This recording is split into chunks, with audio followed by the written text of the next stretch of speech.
Okay, we'll get started now. Welcome everyone. Thank you so much for logging in this morning to talk about data. This is Dr. Cynthia Farrell, and I'm here with my colleague, Director of the Success Center, Dr. Christy Short, and we'll be welcoming a guest in just a moment. But I wanted to give just a little bit of context to the meeting that we're having today, this webinar, that this is the second in a series of webinars that we're doing concerning the PDP, the Postsecondary Data Partnership. So the very first one was with the chief academic officers at all the colleges in Texas, the community colleges of Texas, met together and got the preview, the overview of what was available. And we had planned the second webinar so that we could include more folks, particularly inviting the institutional researchers of the community colleges, so we could dig in a little deeper, maybe even get a little bit more into the weeds about the data and what the benefits of being a part of this partnership might be.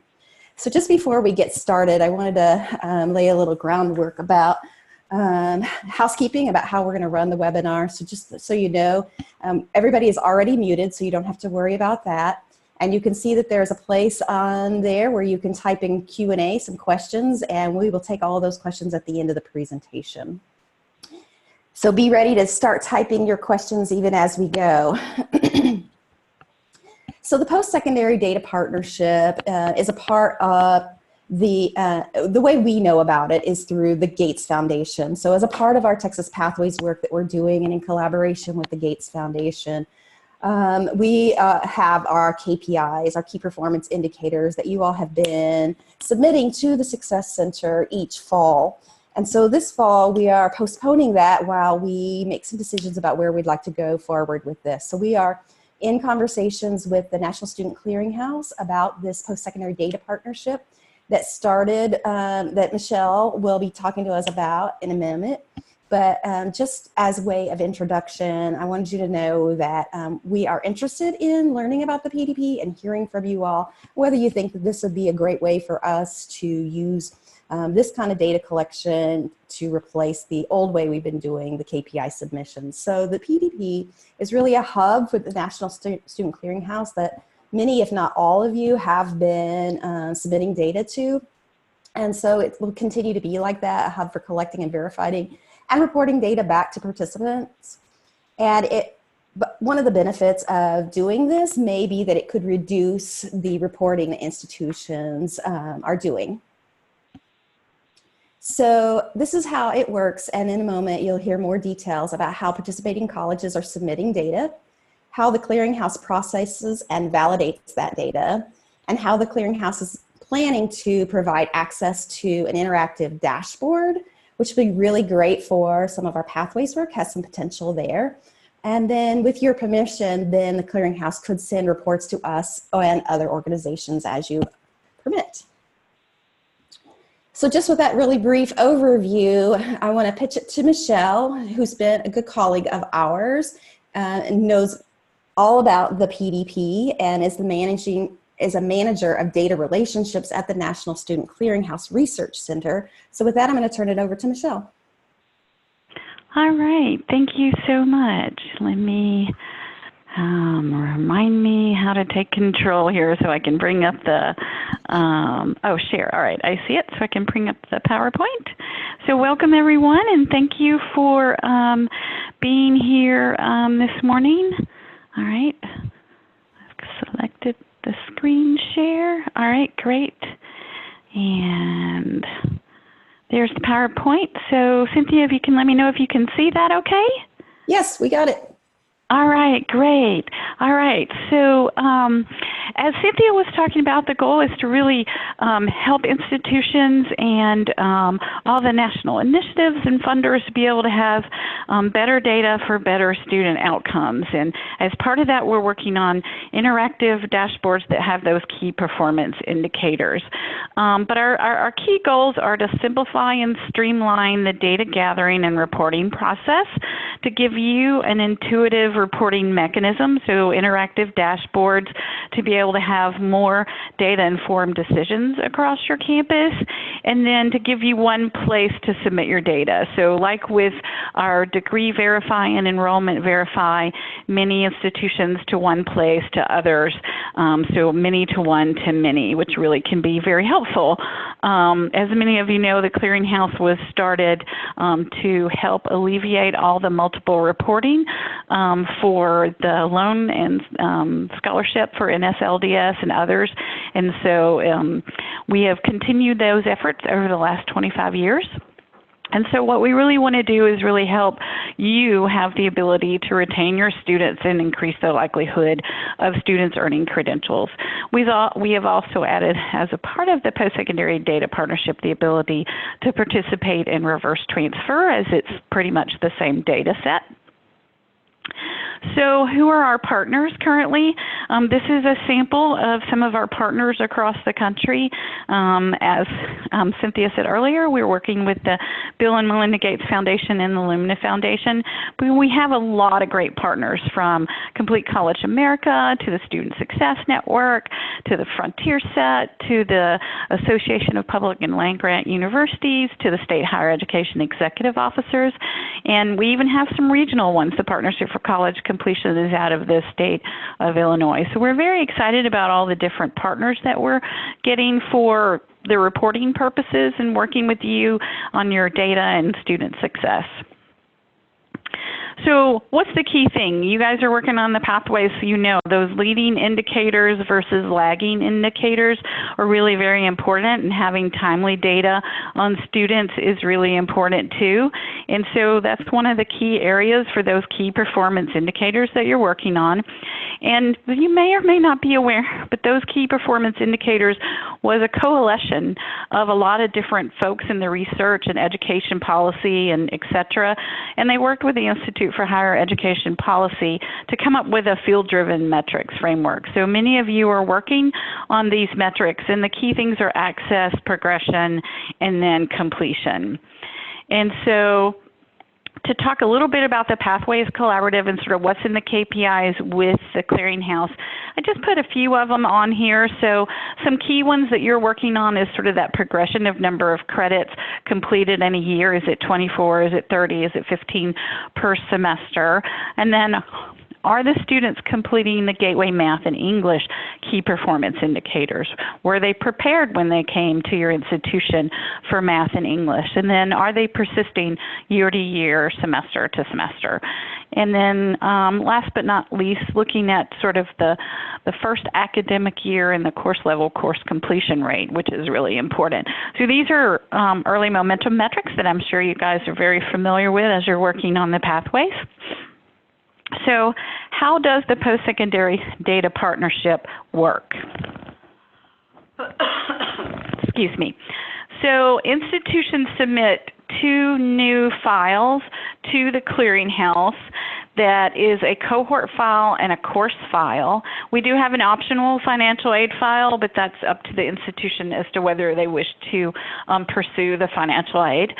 The cohort and course files are then combined with our degree and enrollment data, and then from there we produce the key performance indicators in the interactive dashboards. And one of the great things about these interactive dashboards is that you can share them across your campus. And so they're aggregated by institution, and so an institution can, say, give it to your transfer office or to your advising office or to student affairs or academic affairs.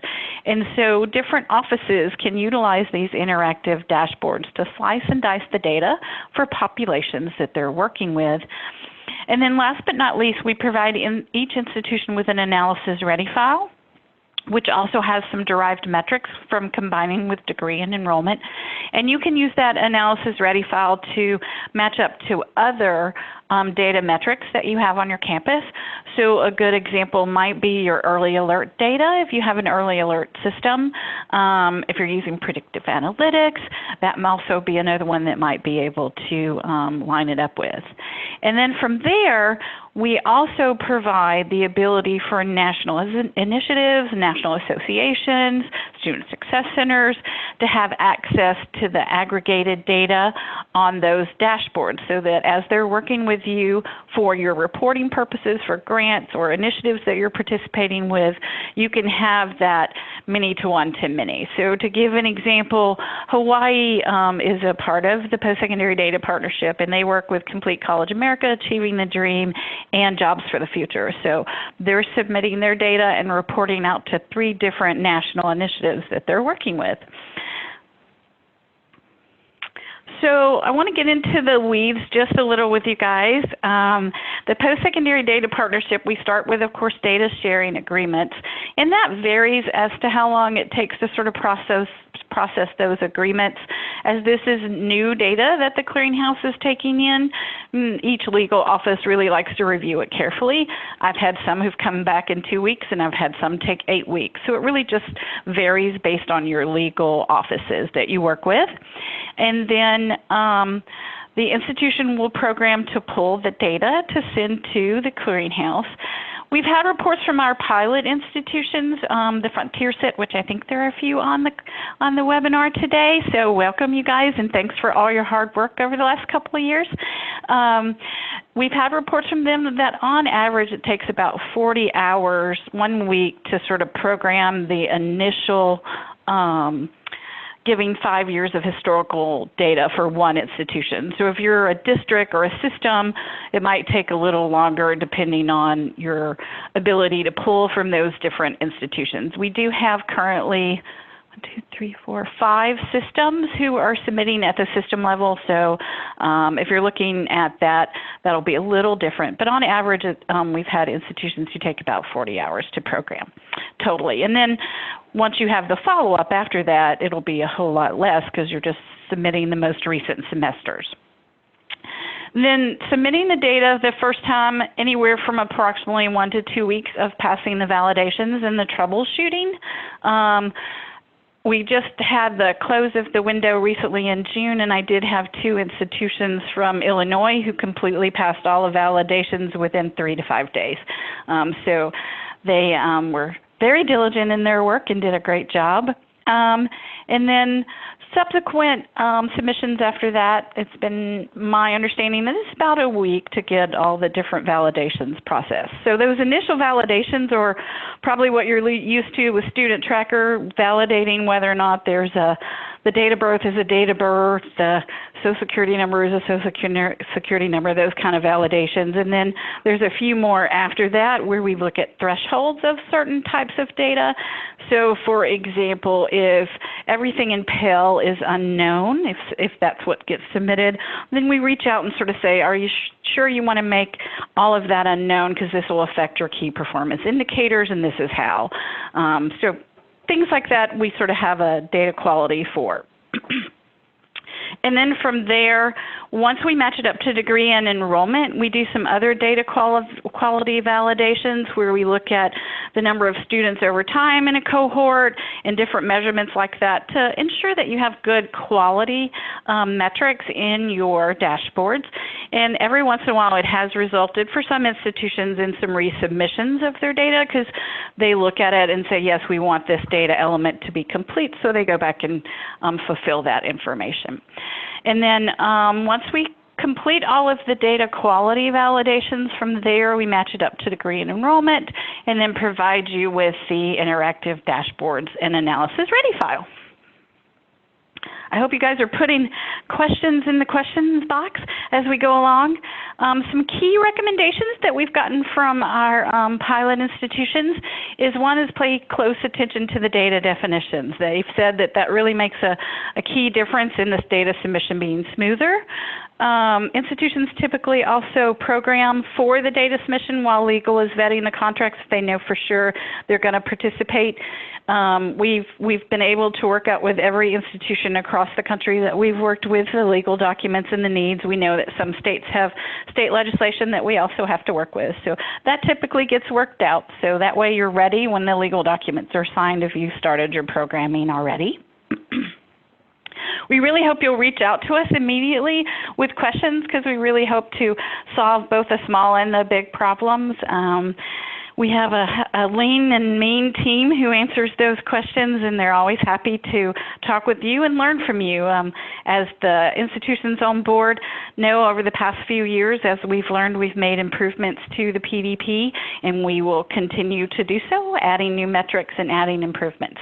And I'll talk about those a little bit at the end. So for those of you who are already participating with us, we have some exciting new things for you. Also note, depending on your third-party reporting, they may not necessarily need 5 years up front. We recommend 3 to 5 years for submission, but I have some third parties who've said they just need 3 years. So it's really up to you as an institution on the metrics you want to see over time of your cohorts and then what you need to report to your third parties. But a minimum of 3 years to really have good initial metrics on the dashboard is recommended. And then the other thing that I've heard from some of the data submitters is setting internal deadlines for submission has been another key recommendation. So what's in those 2 additional files? In the cohort file, this is just high level of the data that's in the files. We do have, as always, a submission guide online that you can go and look at all the details of the data elements and the definitions and specifications. But in the cohort file, we have some key information that's part of those pathways and early momentum metrics. So first generation status, race, ethnicity, number of credits attempted and transferred, is a student ready in math and English. And then in the course file, of course, all the details on the course grade information, program intent, Pell status, identifying gateway in math English, so we can have those key performance indicators, and then the degree that they're seeking at your institution. So some really great key information for the cohort in the course file. So what's in the analysis ready file? I think this one can be really very beneficial to institutions. The data comes from your course and cohort file and also from matching up to the enrollment and degree file. There's 50 fields right now, and I think there'll be a few more added in this next round when we send out the next round of analysis ready files. It's 1 row per student identified for your institution. If it's sent to your institution, then de-identified if you give permission to a third party to have student level. So we have 2 different versions, identified for our institutions and data submitters and de-identified for the third parties, but you must give permission before they get access. And then we have some college-defined cohorts, such as matching to early alert metrics that you can do with that. You can use the analysis-ready file for that, and really use the analysis-ready file for those more granular analysis, maybe a TRIO program or some other program that you have as one of your initiatives on your campus. We also have some key things in there that I think are important for you. First generation, Pell status, enrollment type, enrollment intensity first term, and then the cohort year and cohort term, so you can really look at your cohorts over time when you match it up to other data. And then some of our derived fields and metrics, or number of credits attempted and earned first year, attempted and completed gateway in math and English, have they attempted and completed developmental, and then some retention and persistence, year of last degree or year of last enrollment. So with that retention and persistence, did they retain at your institution? Did they persist somewhere else? With our data, we can help you know that success of the student, whether they stayed with you or they went somewhere else. And then, of course, time to credential. So what's in the interactive dashboards? I'd like to start by telling you a little bit about the filters. I don't know how many of you have ever used Tableau, but it's the Tableau web version. So you do not have to go out and purchase Tableau. You can log on and use the free web version for any of your staff utilizing the Tableau dashboards. So you can filter on a lot of different great things. The cohort, of course, the cohort term, the credential type sought. Age is done in ranges, so you can do certain ranges for filtering for age. And then, of course, race, ethnicity, by gender, by enrollment type, dual and summer enrollment, by Pell status, first generation, for specifically for those math and English. Are they academically prepared in math and English? And in the Gateway dashboard, did they complete math and English in Gateways? So now we'll see if we can make the demo work. All right, so when you first get access to the Postsecondary Data Partnership, you'll have a login screen, and I've already logged in, and hopefully it hasn't timed out. Sometimes it does. And you will see several different types of dashboards here. And for the new ones, they'll actually have a picture, as like I had on the PowerPoint, that'll look like the dashboard. So each of these will look like the dashboard starting in September. But we have a lot of different ones. One of the ones so far that we've seen that are currently participating institutions have really spent a lot of time with is the executive summary. So I'll bring that up and show that to you for just a moment. It's got a lot of information. The great thing also about all these dashboards is you have the ability to export them into PowerPoint or to a PDF if you would like to look at them and utilize them for reporting. And one of the recommendations we always say in using the Tableau dashboards is make sure and have them at full screen. As you can see right now, it's sort of hard to see the filters, but when I move it to full screen, then you can see all of the different filters. It takes just a moment going through Zoom. So here, as I talked about earlier, there's all these different filters up here. So if we were to say enrollment type, if I just only wanted to look at first-time students with the executive dashboard, I would apply that filter, and then you'll see the numbers change and the different numbers and bar charts, etc. Excuse me. As a part of the dashboards too, we have a lot of different information that you can scroll over. If you've used Tableau dashboards, you'll know when you scroll over you'll get pop-ups. Most of our dashboards are typically just 4 quadrants, and I'll show you a second one. This one is one of the few that has a lot of different information so that the executive level, say a provost, could have some good summary information. So when you scroll over, it'll show you information. So this one has retention and persistence by cohort, and I've filtered for first-time students only. So in 2013-14, the students who were not enrolled was 1,915, so 47.1%. And then the students who were retained at your institution for this test data was 46.6%, so 1,896. So you have lots of different information on these dashboards. You also have the ability in some of the dashboards in certain quadrants to be able to specify. So for example, here under retention and persistence, you can do outcomes by different years, so outcome by 4 years. And it'll go and do the analysis, and then as you can see, it has drastically changed. It shows associates, bachelor's, enrolled 2-year, etc. One of the other things that we have, if you'll notice here at the bottom of the screen, is the ability to see what your filters are. So if you do a report, you're going to want to remember what you filtered for. So as you can see here under enrollment type, I've got filtered for first time. All right, let's go to a different dashboard. If anybody is looking at a dashboard and would like to see a particular one, Cynthia, if they want to put it in the question box, you can let me know and I'll pick a particular one. One of the newer dashboards that I think I also have on the PowerPoint that we have is our transfer dashboard. As we've had institutions coming on board, we have a substantially large number of 2-year institutions, so we know that transfer out metric is really very important. So we started our transfer dashboards with that in mind for the 2-year institutions of students transferring out. All right, full screen. And you'll notice I have to go up here and select the institution. That's because I'm in the demo. But if it's your institution, it will default to your institution. if, say, your Student Success Center is getting access to all the different institutions, they will have a drop down like I did just there, and they'll be able to see each individual institution. And then they'll also be able to see a roll-up, which is one of the new things that we're really excited about that's coming out. And so at a system level, they could roll up a whole system and see all the metrics for the system. So the other thing is if a system is both 2 year and 4 years, then here you'll be able to disaggregate by 2 years and 4 years in the roll-up. So we're excited about that.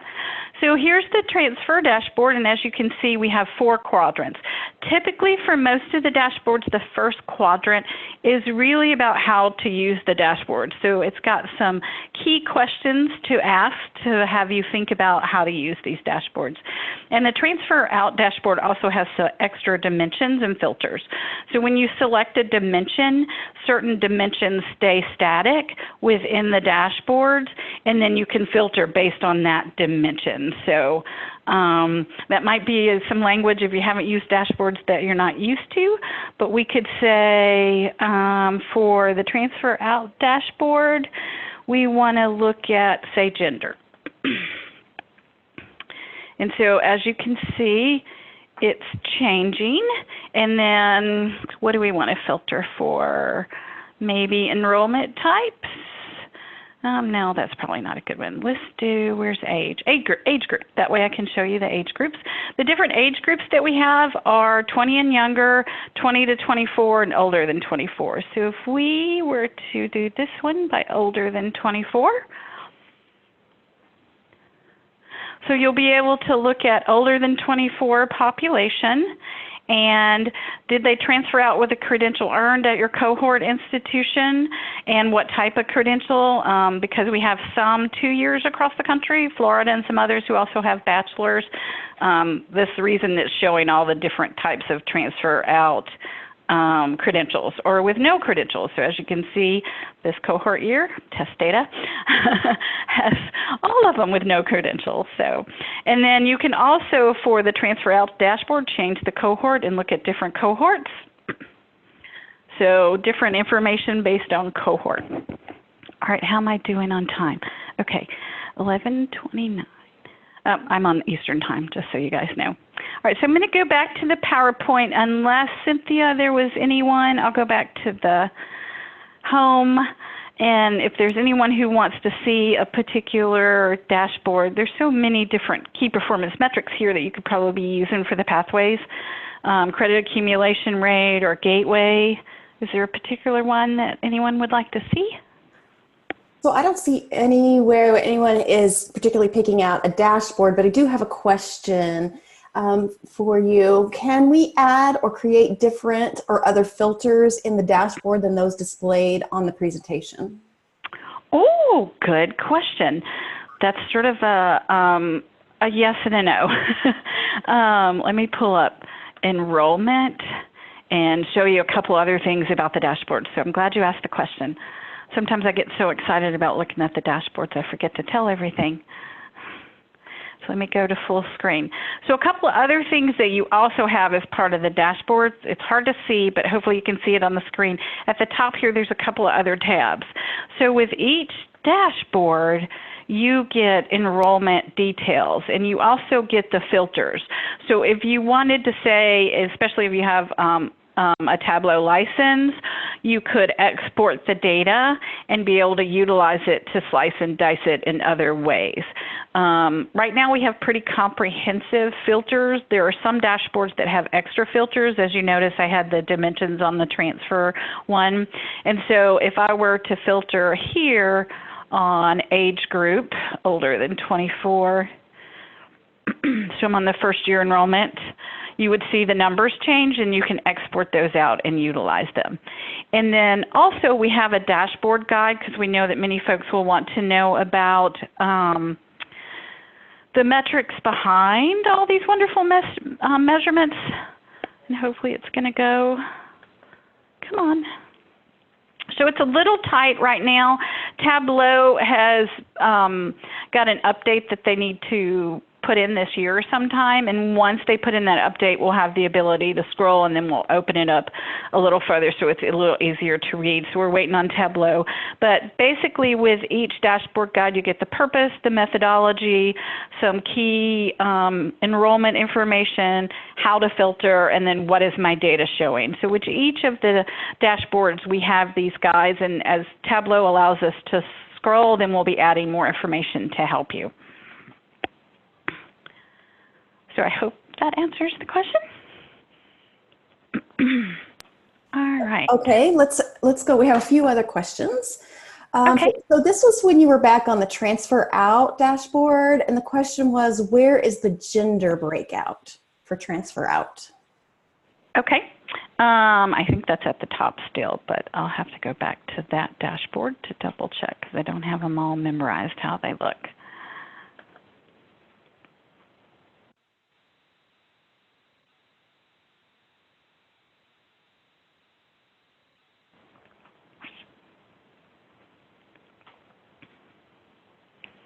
And it doesn't typically run this slow, just the interaction from the web and Zoom and all the information. So gender's right here. Oh, I got to get my institution again. So gender's right here, and you can choose all or unknown. Usually it has male and female, so I'm not sure. My test data may be off a little, but for your institution, it'll give you male, female, and unknown or all. So you'll be able to choose those for sure. Every once in a while I discover something in the test data that's not quite there that we need. Okay, other questions, Cynthia? Yeah, we have two questions about capturing data. So let me read them both to you. One is, what if we don't capture information like first generation? Do we just leave that blank? And the second one, what if we're missing some of these fields? For example, we don't collect first gen college data and students may volunteer it in the FAFSA, but it's not required or included in their application. Perfect questions. That got me back to my next slide. I can't believe it. That is perfect questions. So if there is certain data elements that you don't have that's required, we give you the ability to have unknown. But on the PDP website, and maybe it might be a little easier, this looks a little small to see, on the right-hand side are resources, and we have actually, yeah, let me just go to the website. That seems a little hard to see. I don't know if it is for you guys, but it seems like it is. So to get to the PDP website, you go to our main website, go to Colleges and Universities, Postsecondary Data Partnership. And then, yeah, that's much better. I think that's easier to see. On the right-hand side is resources. So here, our data submission guide. We have a data submission checklist. But we also have a key document that answers your question.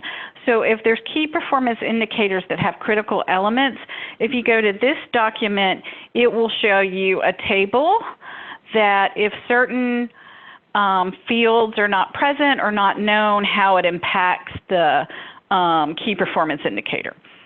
But we do allow you to put unknown, and we do have a few systems who are, say, missing gateway, and they acknowledge that, but they're working with their institutions for the next round of data submission to get those. So if that's something that is important to you, especially on the pathways, and you want to go ahead and get started with us, you can.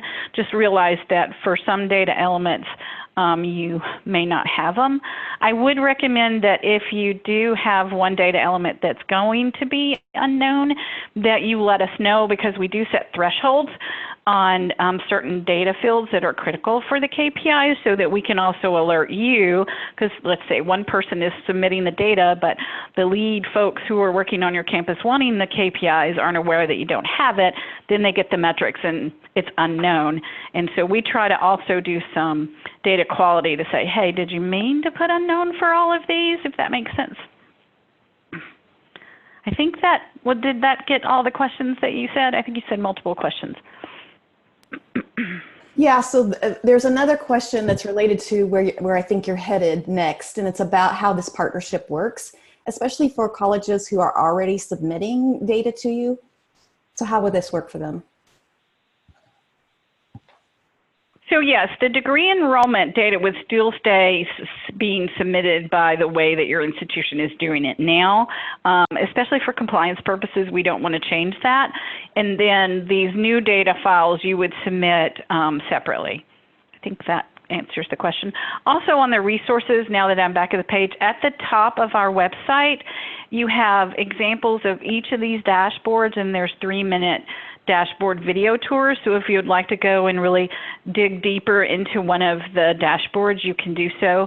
We also have the key performance indicators and information on the methodology, et cetera, on the website. So I think this gets at part of the next question. Our next data submission window opens on September 3rd.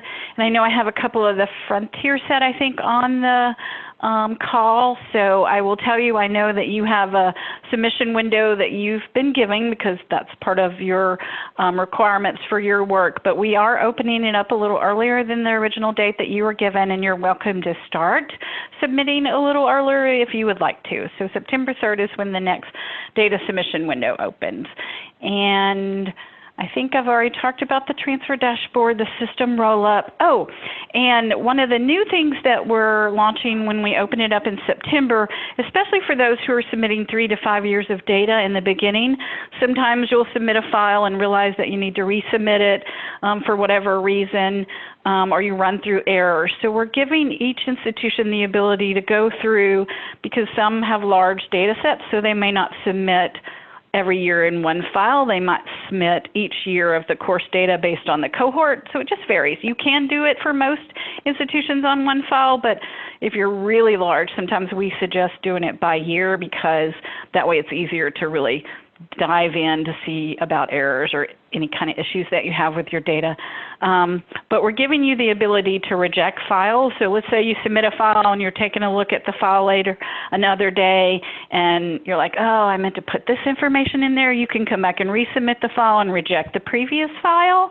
And then once you're finished submitting for, say, all of your 3 years of historical data, there will be a button where you can certify that you have all your data in, and it's time to start processing it.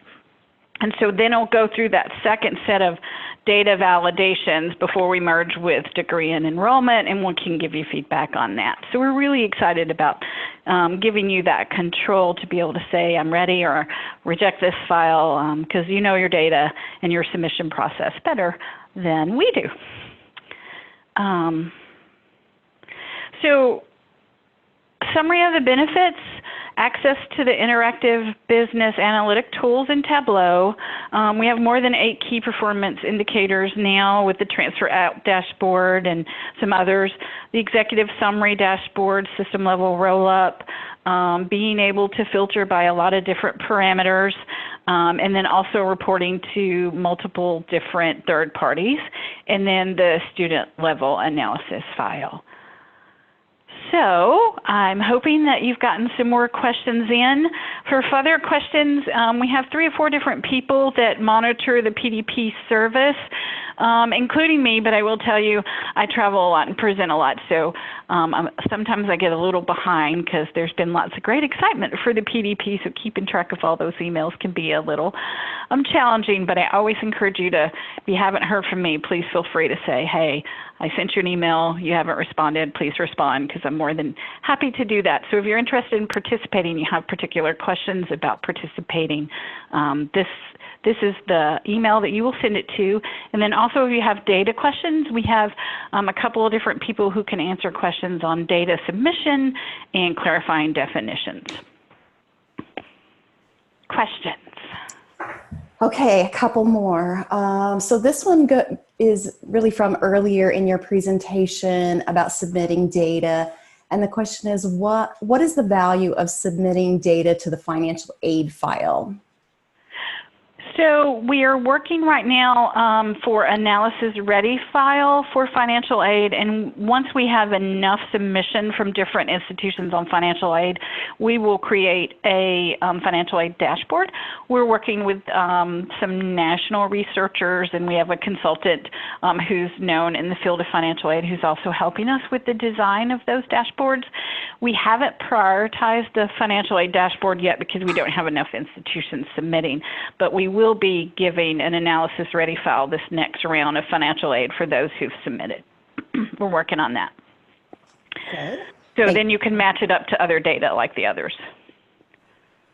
Another question is about reviewing the pricing information that you covered in the first webinar. Uh-huh. You would like me to go over that? I can do that. Okay. So for individual institutions, it's going to be based on your FTE. Let me, hang on. It'll be for less than 4,000 enrollment, $26.95 per year. For 4,000 to 999 enrollment, it'll be $3,295 per year.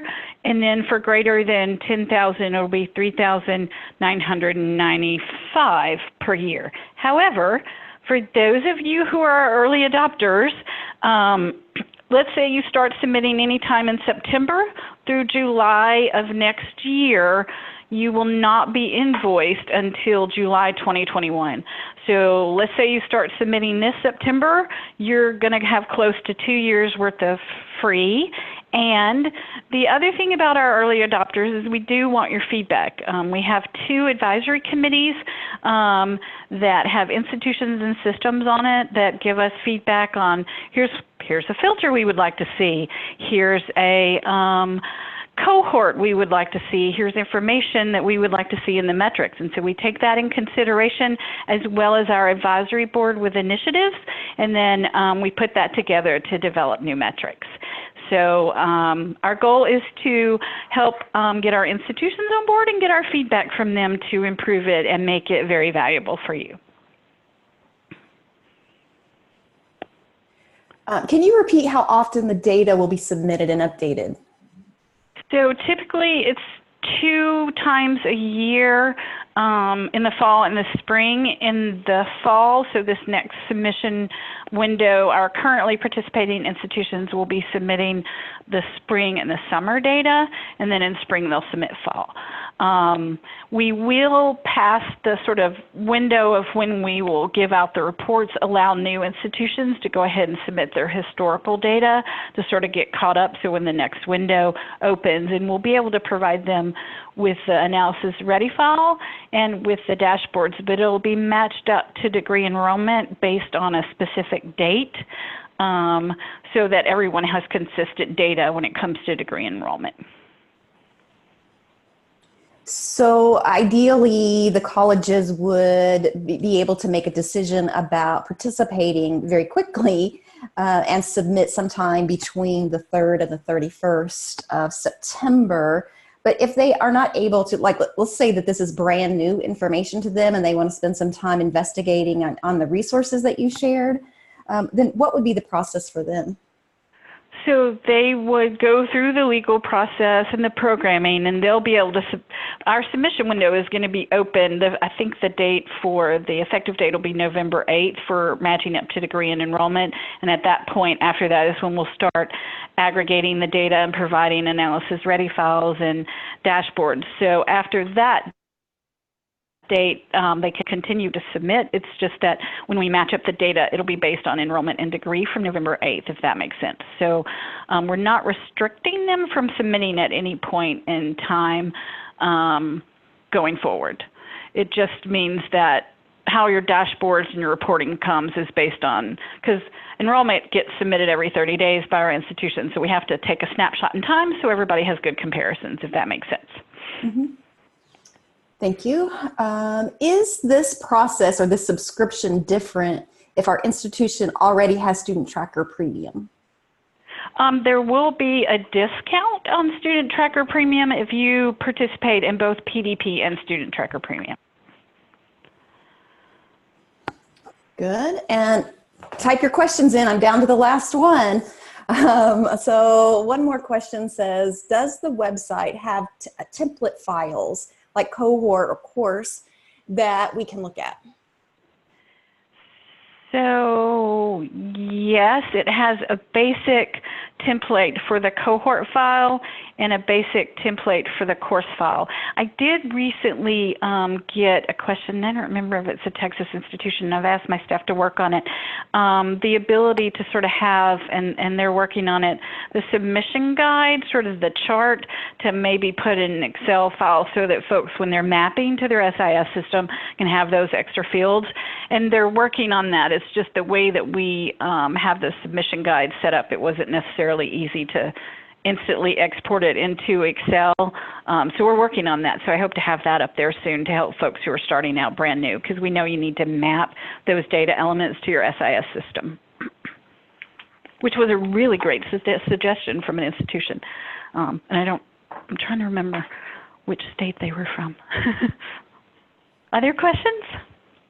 I don't see any more, so I'll give just a few more seconds, but I really appreciate, Michelle, you sharing this information, and we'll continue to have more conversations about this.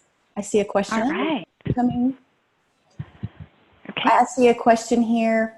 Where should we look on the website for the recording or in the PowerPoint? So yes, it will be on our website, the Texas Success Center's website, and you can see both of the recording for this and and the PowerPoint. So if you just go to the tac.org website and click on the Success Center and our events page, you'll see the PDP webinar and PowerPoints. All right. Great questions, you guys. Thank you so much for participating today. Oh, one more question. Oh, okay. Trickling in. Cohort files are for the entire year or for the fall semester? Oh, that's a really good question that I should have emphasized. The great thing about the Postsecondary Data Partnership is it covers all your students. So, you know, most research is done first-time, full-time freshmen, but with the PDP, it's your fall, spring, summer, winter, however you designate your academic year, and it's all your first-time freshmen and transfers. So as you follow your cohort over time, it's really looking at all your students, which is really very beneficial. I think did that answer the question? I think that was it. Okay, well, Michelle, awesome question. Thank you very much for sharing with Texas. Always appreciate the time you spend with us and helping us understand. So for the colleges, I hope you'll spend some time looking at the resources and considering whether you want to be a part of this partnership. With that, have a good afternoon, and we'll see you at the next Institute in November. All right, thank you, everyone. Bye-bye.